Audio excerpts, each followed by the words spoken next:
For the second day, police attacked young opposition supporters gathering to protest against an election they believe was rigged. The protesters fought back, setting fires and skirmishing with police in full riot gear. Our camera had to stay hidden behind a storefront grill as the police were chasing and beating anyone they could catch. This is what we were allowed to film today, the massive victory rally by President Ahmadinejad, where thousands of his core supporters turned out, mostly working-class people who really believe that he is a man of the people. No one in this crowd doubts the election was free and fair. And as for the violent demonstrations, state television has told them they're a foreign plot.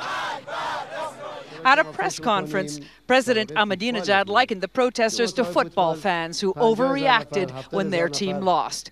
They're not important, he said. Mohsen Mirdamadi, an opposition strategist, was one of several people arrested last night.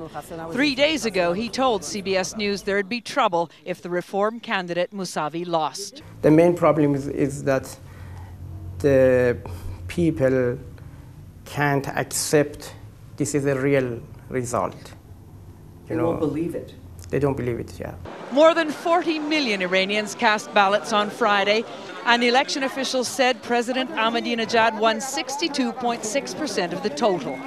But angry opposition candidates are dismissive, pointing out Ahmadinejad won even on their own home turf.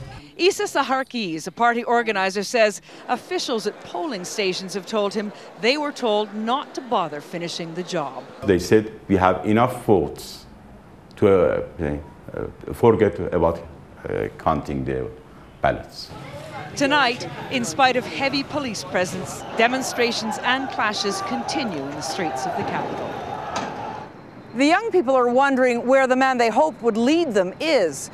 The defeated opposition candidate, Mir Hossein Mousavi, hasn't been seen since Election Day, and there are rumors that he's under house arrest, although he has posted a notice on his website saying that he's asked Iran's powerful clergy to nullify the results of the election. Anthony? Liz, you've spent a lot of time in Tehran over the years. Does it look like this time the opposition movement, the dissenters, are not going away? My opinion is that the dissent, the overt dissent you're seeing now, will die away because they're just completely outnumbered by the police and the secret police. But there's no doubt that there's huge suppressed anger, and that's not going anywhere.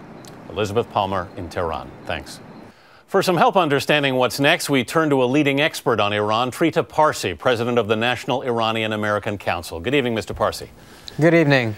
Mr. Parsi, to start with, we just heard from Elizabeth Palmer in Tehran that we have not seen the opposition leader, Mr. Mousavi, today. What do you think will happen to him? Well, no, I think what is happening right now is that those in opposition who were trying to unseat Ahmadinejad essentially were without a plan. They were not ready for a situation like this. So for the last 48 hours, they've been in meetings and trying to come up with a plan, scrabbling for a plan to see how to best address this issue and see how they can reverse this. If these protests persist and, in fact, even grow, how do you think the government is going to deal with this? Well, I think the government counted, potentially, that they would be able to quell this very quickly.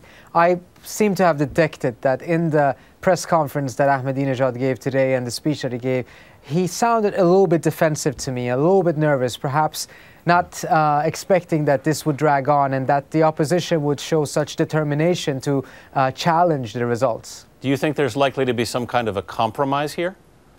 There could be a compromise. There's a lot of wheeling and dealing in the background taking place right now, and there's a lot of rumors being spread that this person has given up, this person has caved in, and it turns out that that seems to be part of the psychological warfare that the two camps are fighting with, are using to fight each other with. Trita Parsi, thank you for joining us from Washington Thank you so tonight. much.